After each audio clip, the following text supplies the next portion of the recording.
भारत की पहली गलती ये थी कि जो नेशनल सिक्योरिटी एडवाइजर्स का वर्चुअल इजलास था, उन्होंने एक दो तरफा मामला उठा दिया जिसकी इजाजत न थी, और फिर उन्हें उसकी सुबकी उठानी पड़ी।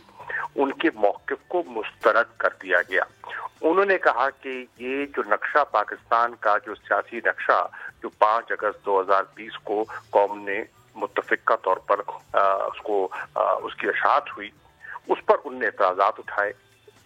पाकिस्तान ने बड़ा वाज़ेह मौक़िफ़ अख्तियार किया कि देखिए, जो जम्मू और कश्मीर, मक़बूज़ा जम्मू और कश्मीर का मसला है, ये एक इंटरनेशनली नोन डिस्प्यूट है, एक मुतनाज़ा इलाका है, और इस पे सलामती काउंसिल की करारदादें मौजूद हैं। भारत उनका पाबंद है। भारत ने यकतरफा तौर पर किस तरह उस इलाके को अपना डिक्लेयर कर दिया, उनके मौक़िफ़ में और उनके इस कदम में कोई सदाकत भी नहीं है, और हम इसको तस्लीम भी नहीं करते। चुनांचे बहस हुई, और बहस के बाद भारत का नुक्ता नज़र मुस्तरद हुआ और मीटिंग जारी रही।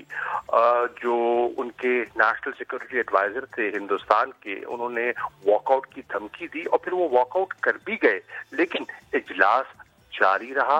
हमारे नुक्ता नज़र को तस्लीम किया गया, और ये जो भारत का मौक़िफ़ था कि ये इंटरनल अफेयर है, अंदरूनी मामला है, उसको एक और धचका लगा कहाँ? इंटरनेशनल फोरम पर। और उसकी जो मेज़बानी कौन कर रहा था? रूस। तो ये एक बहुत बड़ी पेशरफ्त है। जैसे आप अभी आगाज में फरमा रहे थे, चीन के साथ तो मामला लद्दाख पे चल ही रहा है, वो स्टैंड ऑफ तो बरकरार है, और रूस ने भी, मैं समझता हूँ, एक लिहाज से भारत के नुक्ता नज़र को तस्लीम नहीं किया, और उन्हें तस्लीम किया कि मुतनाज़ा इलाका है, सलामती काउंसिल की करारदादें हैं, और भारत का मौक़िफ़ और रवैया जो है मुनासिब नहीं है। देखिए, भारत अपने रवैये से हर फोरम पर अपनी साख जो है वो खो रहा है। आपने देखा कि साख के फोरम पर उन्होंने उसको मुतनाज़ा बना के साख को एक तरफ कर दिया। अब इस खित्ते का बहुत अहम फोरम जो है वो एससीओ का फोरम है, ये इकोनॉमिक डेवलपमेंट का फोरम है, ये रीजनल कनेक्टिविटी का फोरम है, ये तरक्की का फोरम है। वहाँ इस किस्म का इशू उठाना बनता नहीं था, उठाकर उन्हें नदामत उठानी पड़ी। अच्छा शाह साहब, एक तरफ तो ये मुसलसल जो ना वो लुटिया अपनी खुद डुबो रहे हैं, साख इनकी खराब हो रही है, और दूसरी तरफ ऐसा है कि ये खुद को ऐसे मकाम पर ले जा चुके हैं कि जहां से अब डिप्लोमेसी नहीं होगी, अब उसे फरार कहा जाएगा अगर अब ये थोड़ा सा मुस्कुरा के बात करने की कोशिश करेंगे। लद्दाख पे गड़बड़ है, इनका ये मान लेना ही इनकी पसपाई है। अगर हम इसको ऐसे देखें तो सर गलत तो नहीं होगा? जी देखिए, लद्दाख पे भी भारत का जो मौक़िफ़ है कमज़ोर है, और चीन ने उन्हें बारहा ये समझाने की कोशिश की है कि ये एक मुतनाज़ा इलाका है, हमारे मसाइल हैं, उनको हल करने के हमारे मैकेनिज़म्स मौजूद हैं। आप उन मैकेनिज़म्स का एहतराम कीजिए, तो हम गुफ्तगू शुनीद से मसले को सुलझाने की कोशिश के लिए तैयार हैं।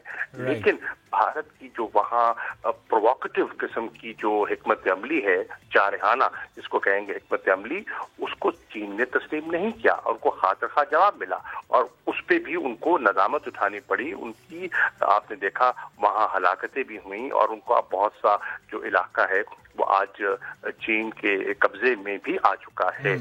तो अब आप देखें कि चीन, अब आप देखें नेपाल, अब आप देखें रूस में जाकर इन्होंने ये मसला बिला वजह इस मसले को उठाया, नक्शे के मसले को उठाया, और फिर क्या हुआ? उनका मौक़िफ़ तस्लीम नहीं हुआ। भारत हर फोरम पर अपनी साख खोता चला जा रहा है। शाह साहब, लद्दाख की क्योंकि हम बात करें तो मुझे बताइएगा शाह साहब कि हमारी चाइना के साथ अंडरस्टैंडिंग क्या है लद्दाख के मामले पर? ज़ाहिर है पॉलिटिकल मैप है, लद्दाख को हम क्लेम कर रहे हैं, तो हमारा इलाका है, ऐसे में चाइना 38,000 स्क्वायर किलोमीटर अंदर आया। हमारी अंडरस्टैंडिंग है चाइना से इस सारे सिचुएशन पर, इस खित्ते से मुताल्लिक? जी, चाइना के साथ बिल्कुल हमारी अंडरस्टैंडिंग है, और ये तय है कि जब कश्मीर का मसला तय होगा तो फिर पाकिस्तान और चीन जो करीबी दोस्त हैं वो बैठकर अपने मामलात को सुलझा लेंगे। जैसे पहले हमने बैठकर मामलात को गुफ्तगू से हमने सुलझाया और दोनों ममालिक कंफर्टेबल हैं। चीन के साथ हमारे ताल्लुकात इस नौइयत के हैं, हम अपने मामलात नो डाउट पाकिस्तान चीन भाई भाई, और ज़ाहिर है ये आपने बड़ी अच्छी बात की कि हम अपने मामलात बड़े आसानी से डिस्कस कर लेते हैं। शाह साहब एक और मामले की तरफ लेकर चलता हूँ, उस पर कमेंट चाहिए आपका। ममालिक जिस तरह इसराइल को तस्लीम कर रहे हैं, जो मुआहिदे हो रहे हैं, ऐसे में सर यूँ तो हमने क्लियरली कहा, इमरान खान साहब ने भी क्लियरली कहा, पाकिस्तान का मौक़िफ़ भी क्लियर है इससे मुताल्लिक कि इसराइल को हम तस्लीम नहीं करेंगे, लेकिन शाह साहब क्या बैकडोर डिप्लोमेसी के जरिए पाकिस्तान को प्रेशराइज किया जा रहा है कि डिजोरे रिकग्निशन दी जाए इसराइल को? मैं समझता हूँ कि पाकिस्तान का मौक़िफ़ इतना वाज़ेह है, इतना दो टोक है, उसमें कोई अभाव नहीं है। मैं नहीं समझता कि कोई मुल्क पाकिस्तान से इस मौके पर दबाव डालने की कोशिश करेगा। वो समझता है कि पाकिस्तान की पोजीशन क्या है। पाकिस्तान का फ़लस्तीन पर एक तारीखी मौक़िफ़ है, OIC का भी इस पर एक तारीखी मौक़िफ़ है, जो अरब पीस इनिशिएटिव है उसका भी एक तारीखी मौक़िफ़ है, और हम उस मौक़िफ़ पर कायम खड़े हैं। Great. Shah Sahab, thank you so very much for being with us today.